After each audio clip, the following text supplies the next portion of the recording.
I was talking in a podcast called Success After Trauma, and he talks to me. This guy knows me, and he talked to me about my trauma as a child because I went through a car accident. I was an athlete in the Olympic junior team, and then I got hurt in a car accident. And from being on the junior Olympic team, I find myself on a wheelchair, learning to walk all over again.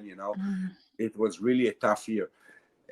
And he was talking to me about my trauma from the childhood, and I tell him, listen, I don't have any trauma from my childhood. He said, what do you mean? You had a car accident, you were in a wheelchair. Oh yeah, that's true, but I don't refer to that as a trauma. I just grew up from that.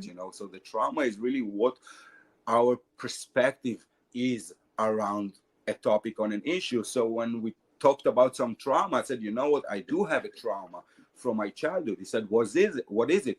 He said, you know what, after my rehab, in my rehab, I started learning magic. I became a magician. But after I did my rehab and I went back to do judo, that was my sport, and my coach and my dad, they're used to me bringing medals, in every competition.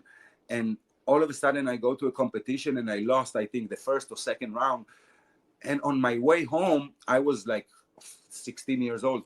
And on my way home, my dad, which I love very much, I just lost him 3 months ago and I miss him very much. So sorry. He tells me in the car on the way home, maybe you should quit. You are not as good as you used to be. This for me was a trauma. Yeah. I carried this sentence with me for over 20 years until I released it.